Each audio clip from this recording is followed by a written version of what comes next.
Hey everyone, and welcome to Almost Cancelled. I am Peter, that is Connor, and we are going to talk about Lost in Space Season 1, Episode 6. It's called Eulogy, so full spoilers for the episode, as always. And this was, obviously we were expecting the outcome of, okay, everyone knows about the robot now. And we did get those debates, we did get that kind of dispute. And they hit a bit harder than maybe I was expecting, because they specifically had someone say, hey, I actually lost someone up there. And, so that it had more of an emotional hit than perhaps I was maybe expecting. I was expecting a debate. I wasn't necessarily expecting it to be quite that potent.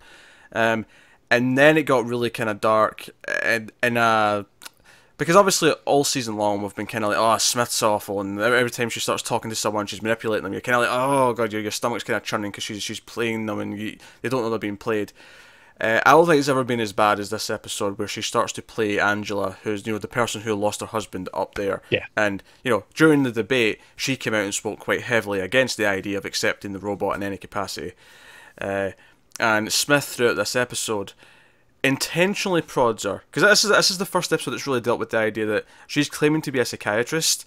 This episode kind of actually really gave me the fear, because it's like, no, she's actually going to people and saying, hey, if you want to tell me all your deepest, darkest secrets, I'm here to help you. I'm like, no, don't tell her any of this shit. Yeah. So, because at one point Maureen's talking to her about her feelings and stuff, but obviously Angela's the big thing. Not only does she manipulate her, not only does she intentionally bring up all the awful memory of everything that happened up there, and intentionally leaves her crying her eyes out. Oh, time's up. It was basically, oh, our hour's up. I have to go. It's like, we've went too far. I have to leave. So she also intentionally basically gets her to find the gun, right? Because I was leaves the trail. Yeah, I was disputing how intentional this was at first, because obviously, okay, she finds the thing, but like, how likely is it that she would know she's going to stumble upon this? Because she might just completely miss this part entirely, the forest. She might just, it wasn't a giant neon light. It was just a little thing was tagged, and it was like, okay, she found the gun in the forest. So she's obviously put that in her hands. Essentially, she's driving her to this emotional, break, full on PTSD. Honestly, after she did get her crying and left, and Angela's like, "Oh, you can't leave me like this," and she's crying, and Smith's walking away smiling because she's achieved whatever she set out to do. I was half expecting the sound of a gunshot as she was walking away. I really was. Jesus. Okay. Yeah. No, I get what you're saying, because her whole thing at that point is that, hey, you can't move on because that robot's out there, and every time you look at it, you're just going to remember. So you're going to be stuck like this until it's gone. Yeah, and I think we have maybe more of an inclination as to maybe what her goal was this whole time with the robot, because eventually Angela comes to the Robinson's ship and pulls out the gun, wanting to shoot the robot. Why she thinks this is going to do that much against the robot, I'm skeptical at best. I mean, they saw it could be damaged. It was losing against the reptile dog things last episode. Sure, but I mean, bullets are a little bit different. She could be very powerful bullets. Big bullets. It's a handgun. So, you can get handguns with big-ass bullets. Why are you fighting me on this so much? Did you really expect this dinky little handgun that came from a 3D printer to do anything against the robot? I'm saying it's possible. I don't know what technology they got in whatever year it is. It wasn't going to do anything except maybe piss it off, which it did, because it kind of went into war mode, and that's kind of the big thing towards the end. So we have to kind of flashback now, though, because obviously also leading up to this is the entire story of Will and John and the robot through the episode. John kind of speaks up for the robot. Will kind of sees it as, oh, you stuck up for him, and he's like, no, I stated the facts. But he at least, he brings up good points. Hey, the robot saved my daughter. She wouldn't be here if it wasn't for him. He kind of saved the entire family, actually, when he decided to heat us when we're, freezing our asses to death. And then he just saved all of you. He did that, indeed. So Will's, oh yeah, great, I get to keep the robot, this is great, blah, blah, blah, I'm all happy. And he's like, no, he's taking this too lightly. So John takes him out into the forest with the robot, and they're going somewhere. And there's some stuff here or there. The robot breaks a rock open at one point, because Will's like, oh, we've got rocks like that because he's looking at the rocks, he's looking for exotic stuff that he's not seen before.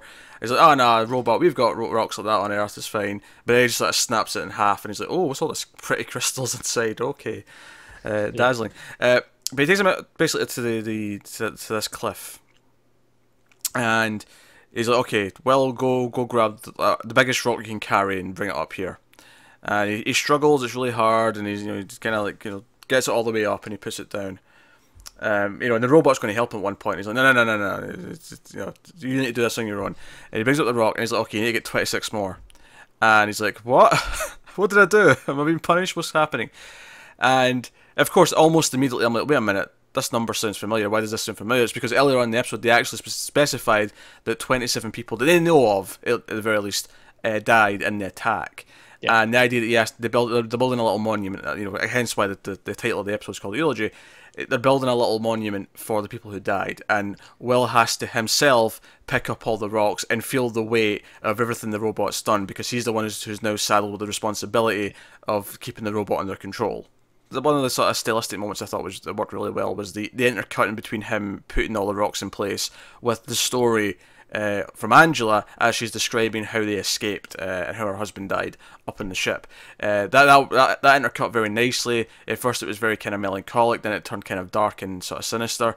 There was a lot of shots of the robot intercut with this, and it was a nice way of doing this without ever actually, because I mean they could have just shot a flashback at the intercut that as she's telling the story. They could have done that. They chose not to. They chose to leave it to your imagination and just sort of see the threat of the robot there. Even though he's nice here, he's nice with the family, he's friendly, he's obedient, but it's like this looming threat. And a lot of the shots in this scene were very much low angle, looking up at him, that kind of thing. And also, it's just we'd already seen a little bit of the robot attack anyway, so I think seeing it in here again might have actually taken away from the moment, because you've already seen this footage. It's nothing new. Yeah, absolutely.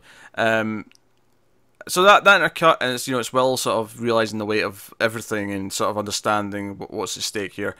And then by the end of the episode, everything seems fine. Like, they're playing cards again, which is actually very full circle, because that's how we started the show. We started the show with them playing cards. In Zero G, admittedly, at the time, but it's still all the same, they're playing cards. And he's trying to teach the robot how to play cards. He's like, he can't ask for a card, Will. Stop it. He doesn't speak. Yeah, I'm like, how the hell does a robot play Go Fish? I mean, if he can speak, he can play Go Fish. Sure, but this robot. Yeah. 'Cause I'm thinking, can he morph his face into, okay, have you got any of this card? And, shows the number. Yeah, well, because at one point it looks like he's smiling. I mean, they're pointing that out. Yeah. And I didn't really see the smile, I'll be honest. It was definitely a different shape. I don't know if I saw a smile. It was a different shape. Yeah, I'm really going, maybe if I squint. Well, that's the thing. I think you're taking it too literally. I don't think it's literally that he was forming the shape of a smile.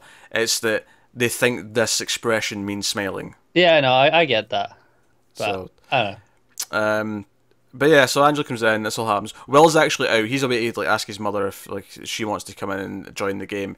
And then we hear shots, we don't know what's going on. We come in, it does the whole fade to black, keeps doing that in and out. Lights are all red. The robot's in kill mode.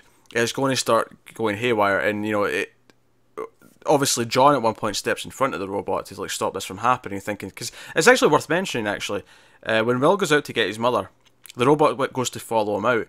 And it's actually John who goes, hey, no, it's fine, he'll be back in a minute, you'll live without him for a second. I'm like, and the robot sort of stops and turns around, he acknowledges that statement. It's kind of the first time I think we've specifically had someone else, maybe not give an order, but suggest something to him, and the robot to go, okay. Yeah, no, that's a fair point.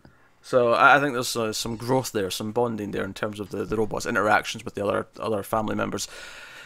But of course, John gets hurt, nothing too serious, he gets hit in the head. And then the robot calms down, showing again that Will can calm him down. Will can bring the robot back. But you do get this sense of Will looking up at him all kind of scared, and you get this almost a sense, especially when the dad's on the he's in the med bay, because obviously we'll get to where Judy is throughout the episode, but she's not here right now, so they've got him in the med bay. It's like, okay, Judy will check him out when she gets back. But the robot standing over the door looking in, it's very you feel guilt. Yeah, definitely. It's as silly as it maybe sounds, because it's not very expressive, but there's a sense of guilt. He knows they're upset with this. He knows that there's something not right with what he's done. It's the dog in the corner that, the Hmm. dog knows it's just shat on the bed, and it knows that people are annoyed at it, and it just kind of just waits just outside the room so it doesn't get a shouting at. Hmm.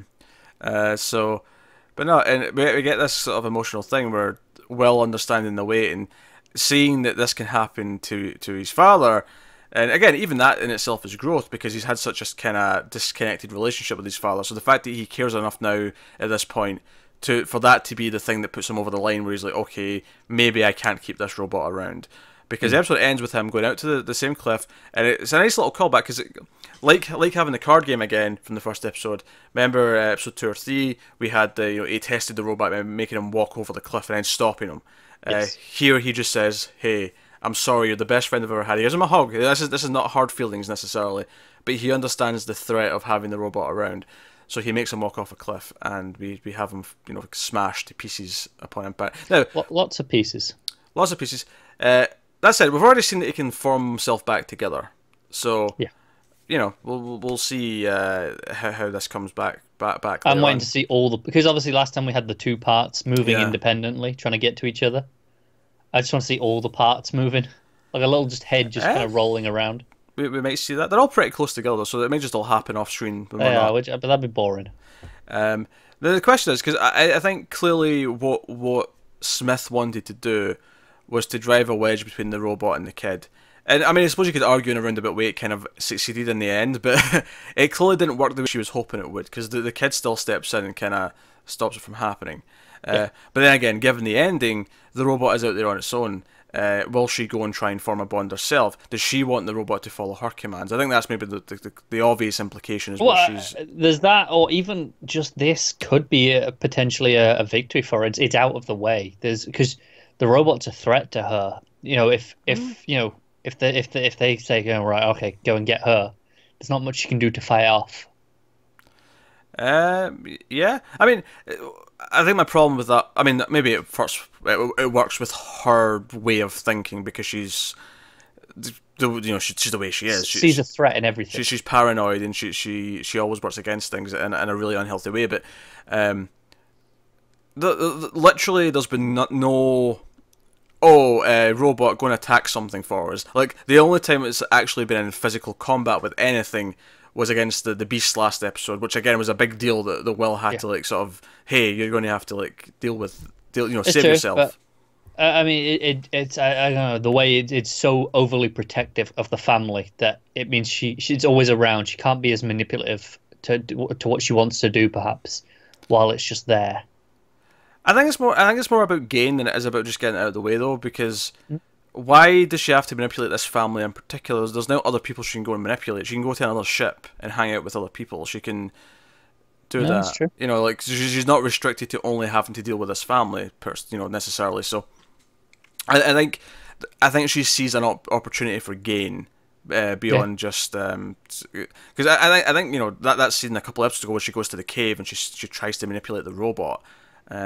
I think that was the clear sign to me that she also wants to gain its trust. She wants to gain the robot herself. Yeah, definitely. In some capacity. So only bad things can come from that. But all this I thought was really effective. Like I said, the intercutting between them building the monument with Angela telling the story I thought was really effective. I think the emotion in Will for the final couple of scenes where he's like, hey, come with me, and then takes him out to the cliff, makes him walk over, the hug, all that stuff. All that worked for me. All the emotion in that stuff was proper. Almost the breaking of his childlike innocence. Like he has to accept these hard truths, and it's kind of heartbreaking because even though he has to at some point. I mean, not necessarily have to get rid of the robot. Because I fully expect the robot to come back and be an ally more long term, but just that loss of innocence and like having to do this really hard thing. Deep down, he has to do it at some point in some capacity. But that doesn't necessarily mean say you like watching it or you like the fact that he realizes that he can't just be happy. No, that's fair. I have to say, I don't think I'm quite as invested in the show at this point as you are, because I'm enjoying all the fun elements of it. But these stuff, it's like, oh, it's good. I'm enjoying it well enough, but I'm not really getting the emotion quite as much. I mean, I'm not getting a ton of it. I'm not like super like this isn't like watching, I don't know, pick something else. Like, you know, it's not like I'm watching *Handmaid's Tale* here, and I'm like, you know, deeply No, like, on the edge of my obviously. seat, and I'm like, you know, verging No, on no, tears. just the way you're talking about this here, I'm like, I mean, yeah, I can see it, but I'm just not feeling it that much in the moment when I'm watching it. I mean, I'm feeling it for the amount it's intending to make you feel it. Like it's working. Yeah. It's hitting the notes it's needing to hit. And I'm into the story because I'm into the characters, which is the big thing. I think when you have a fun or later show like this, being into the characters is what gives everything else the weight that it you know, not a super amount of weight, but enough weight that it actually feels like you're watching a story with ups and downs, and not just, oh, here's fun things that are, you know, because that's the difference between your Michael Bay movie and your not Michael Bay movie. Is one's just vapid and has nothing to it. The other one is fun because it has some depth because the characters actually have something to them, and you like them, and you care about them a little bit, and you want them to succeed. Yeah, fair enough. Of course, you Also, have no just, soul, so I don't know. I'm just gonna say, yeah, the difference. I think it was maybe a poor example because with my movies, it's not just that the characters there; it's just that a lot of them is just boring to watch. Whereas if it's fun when I'm watching the actiony stuff, that can be enough for me. And this show for me is at its best when it's doing the fun, hijinksy, you know, disastery stuff. You know, like the other side of this plot for me, this episode with the stuff on literally on the cliffhanger. I'm way more into that. That's like, oh yeah, give me more of this. It's way more fun. oh yeah, I was enjoying that. I think no, I think the show still has to do this. Like I don't I think think it has to, yeah. yeah, I think it's probably at its strongest when it's having the fun family adventure stuff and the wisecracking and the near death scenarios. Like, yeah, that's kind of what it's at its best. But I think what I'm saying is this was quite a long episode and there was not enough of that in it for me. I One disagree more. with you. I think it's been super quick for me. Yeah, okay, fair enough. I didn't feel the length at all. It was a longer episode. It was like 65 minutes, but I didn't. Yeah, I felt it on this one personally. I didn't really feel it. Honestly, I think the only reason why it was so long is because all the family members kind of split up and had their own plots for the most It part. did. So that's why it took longer. Had it just been the one main, or maybe the two main ones, it probably wouldn't have. You know, it'd have been the usual 50, 55 Yeah. minutes probably. But no, I think the. I mean, it's not. It's kind of like I don't know, something like Pacific Rim 2 or something like what's something else that's sort of light but solid in how it's written. Just in the sense that it's doing the beats it needs to do. It's working pretty well. It's not reinventing the wheel by any stretch of the imagination, but it's doing enough that it's giving it just the right amount to care about the characters so that the action's not completely just weightless. That's fair. I think I'm not getting quite enough of the action compared to the first few episodes. It feels like I'm really getting a reduced amount of, you know, in terms of, you know, this much of the episode is the actiony fun bit. I feel like I'm getting less of that as it goes on. I mean, I think you're always going to get less of that in the middle. No, maybe, but that's still a critique that I'm feeling it. You open with your big action stuff. You have your big action stuff at the end. That makes sense to If me. it was just like one episode show, but it was, you know, 3 episodes. You know, we had, oh, okay, this was most of the focus was okay. There's a real problem here, and we've shifted into the okay. Let's talk about the deal with the community now, and I get that's what this part of the show is, but it's inherently less exciting for me to watch. Is that stuff? I'm just not as into that stuff. Is based on what I thought the show was after 3 episodes. Now I'm, you know, after 6, which is. I mean, we got the opening credits again here for some reason, which, you know, throws that theory from last time out the window. Yeah, your theory, yeah. not my theory. Just for Yeah, the record. I don't know. You know, I said at the time, if we get one next episode, that throws the, you know, it's gone. Forget about it. So, don't know what they're doing. Just as they feel like it, maybe. But, you know, after that first 3 episodes, I thought, okay, I got a handle on what the show is. And then this 3 is like, okay, this is kind of something different in the sense that it's a lot more about the family and the community rather than about the adventure and disasters. That said, I actually think, much like the end of episode 3, this feels like the end of another chunk. It feels like does. these Yeah. past 3 episodes have been about this, about the community, about building up to like how they react to the robot, while learning the consequences of having the robot. And the Smith stuff, like all of it feels like, again, it's been a bit of a trilogy of episodes, which may be good for you because it might mean that next episode we get into something else a little bit. It might, yeah. Um, Maybe that's yeah, the reason they have the opening themes here again, though. Like maybe it is this is the end of the arc, so to speak. I'm not having the same problem though. I think for me the show was always going to go down this path for a while. I think having watched multiple shows in this style, and by that I mean things like Lost and all the things that copied Lost. Like after your big opening kind of like bombastic pilot, you tend to like, okay, we have to establish what the status quo is. We have to establish what the rules are around here, and so on. And I get that, honestly, and as I expect that for like one episode or or two, but when it was three, it's like okay, this is what the show is now. It's settled into a groove with three. sure, except it may be completely different next episode. It might, it might. I don't think it's going to be as action packed as the first three until the last couple, though. I think that'll be a beginning and ending thing. Yeah. Start and end big is kind of the idea. Yeah, no, I have no complaints with this. I like most of this kind of stuff. Again, being a fan of Lost, even being a fan of like, well, not a fan per se. I gave up on it, but like Jericho started off not bad, right? But all this kind of stuff where you have like this makeshift society because things have went wrong and they're having to like source things, they're having to figure out what the next steps are, all that kind of stuff. I tend to be into that. It's just a general concept. Yeah, fair enough. So, yeah, I don't have these complaints. I mean, honestly, to dispute your complaints entirely, I think that these past three episodes have done a really good job of building the characters better, so that I actually. Because I think, remember the first episode, we were like, oh, okay, we might kind of like these characters after a while, but maybe like the girls a little bit more than anyone else.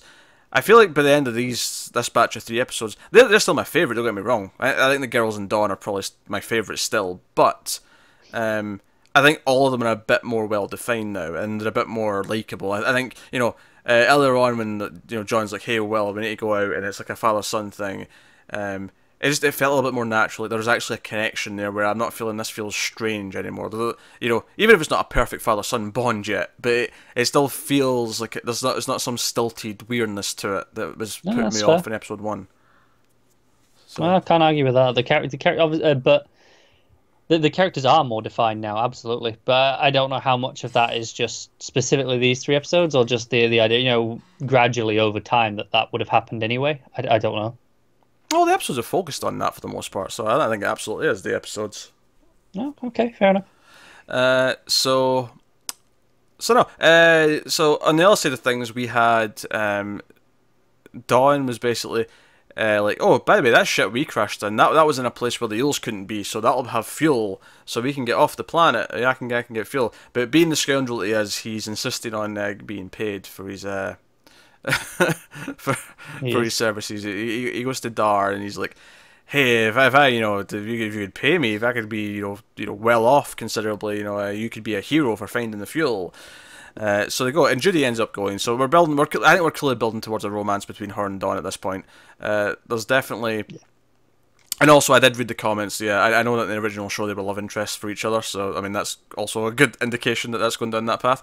But they're definitely building to it, and there's this kind of love-hate relationship happening with them, where they're kind of chatting a little bit more, but they're actually in the chariot, and he's like, "Hey, well, you never met to prom? Oh, here, open the hatch, go, stick your head out and shout woo." And I love how it cuts to Dar and the other chariot, because there's two of them, and he's just like, "What are they doing? Tell her to go back in right now over the comms." He's like, "Sorry, but we had some visibility problems there. There's bugs in the windshield, things." Yeah.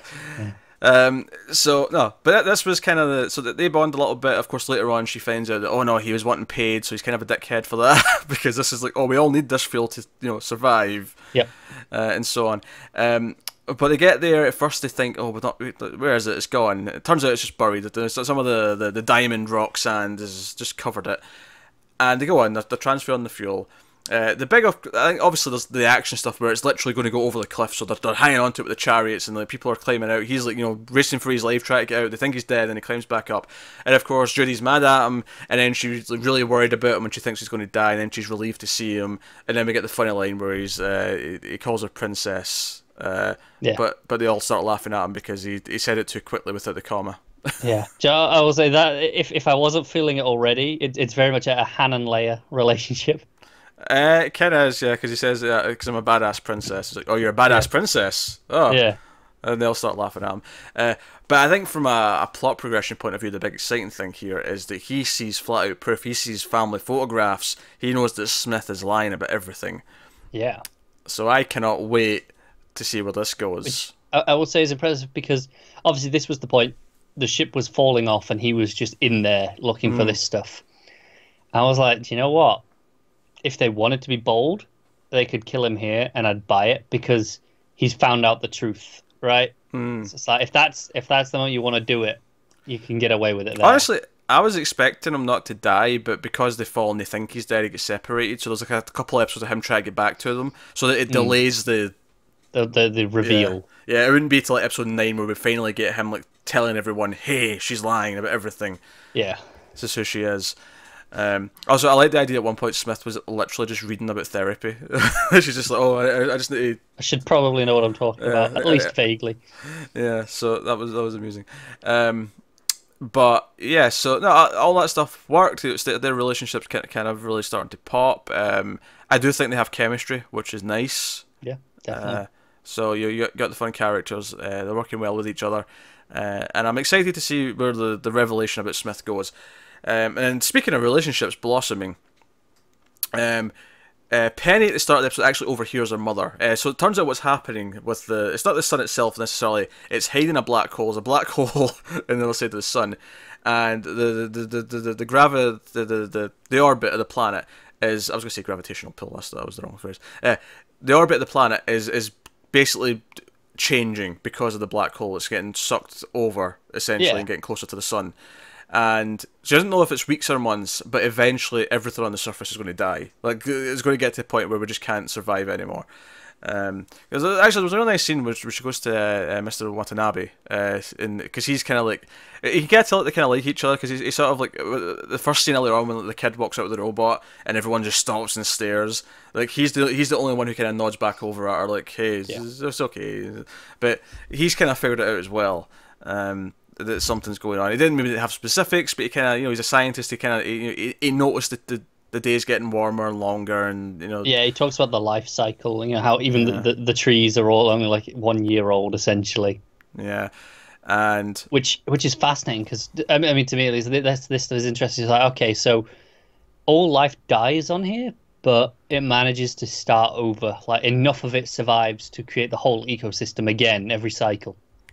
Yeah, that's interesting. Which suggests that that it only lasts about a year if it's going round the sun. However long a year of this, because it's when it gets to this side of the orbit, right? When it gets close to the sun, that's where it pulls off. Obviously it's a year for whatever that year is in this planet, because obviously it's not an Earth year, it's whatever this planet's year is. Right, exactly. But I mean, it's like even the water must come back somehow, because obviously we'll get to there's the waterfall that's gone now.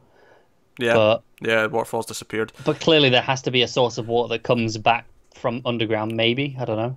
But Penny overhears this, that they're basically all screwed. And of course, the fact that they get fuel means, maybe we can fly off the planet now. We can take everyone in a few ships, fly them off, maybe. But for a good chunk of the episode, she's like, I think we're all going to die. And Penny thinks she's going to die. So she gets the boy she likes, Dar's son, and she's like, hey, coming out to the water? And he's like, hey, we've not tested the water. You can't go swimming. It might kill you. It's like, it was a sense of adventure. We're on an alien planet, isn't that enough? So they go out, and she even just flat out kind of admits, I was going to pretend to be drowning, and you were going to save me, and it was going to be a whole thing, and it was going to be romantic. And you get a sense that she was kind of just going all in because she thought, I'm going to be dead in like a month. might as well go for it. Yeah. And they do actually have this sweet moment and she eventually kind of admits everything that's going on, and she ends up giving him his letter back, which she never actually looked at, seemingly, because she didn't know what it was. And it turned out it was a poem that he wrote when he thought he was dying, when they were crash landing on the planet. Now, obviously, I don't think these two have the chemistry that Judy and Dawn have. No, not at all. Certainly. But it works well enough. It works more for Penny's side of it, because we care about Penny. He's just kind of... he's fine. Bland? He's whatever. He's bland. He's, that's fine. Yeah. I think what makes it work, though, is the fact that she's the one pursuing him. And I think where this would fall down is if she didn't care and he was pursuing her. Because then then we have to be impressed with him to want her to actually return the feelings. But because she's the one who's doing the pursuing, and we like her, we care about what she wants, it works. It doesn't really matter that he's a little bit bland. No, that's true. You know, you don't have the Mon-El Supergirl problem because you're like, oh, just stop trying, guy, go away. Stop reminding me. Yeah, but yeah, the opposite works a little bit better. It does, yeah. In that sense. But that's fine. But I did like the side of it where she literally thought she was going to be dead soon, so that's why she was just saying, "Oh, screw it, let's just go for broke." That part works well. So yeah.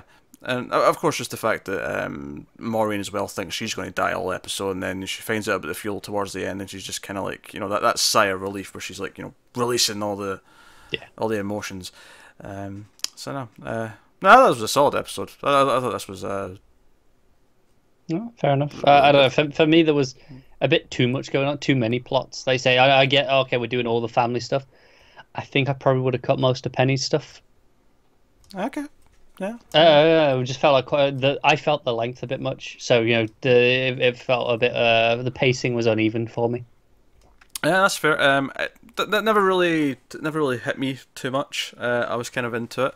The only time I feel the length of scenes actually is when it's a Smith scene, but not in a pacing issue. It's more of it's excruciating to watch her manipulate someone. So I'm like, oh, you know, like, so it feels like it lasts forever because of that. Yeah, I get you. But that's not really a complaint per se. But hey, so let us know what you thought of this episode in the comments below. Worth mentioning, we won't be recording any over the weekend. We're too busy on Saturdays and Sundays, but we'll be back to recording them on Monday. So you can look forward to continuing the season then. But by the time this goes up, actually, I mean that'll basically be Saturday anyway, so it's not that much of a gap. But but hey, so let us know what you thought of the episode in the comments. Like, subscribe, all that stuff. Get us on the Twitters at mailed_fuzz for channel updates. If you want to support the show, head over to patreon.com/mailfuzztv. You can do that. There's a link in the description. But otherwise, that is us. So thank you once again for watching or listening. We always appreciate it. Keep watching TV, guys. Have you got any vanilla?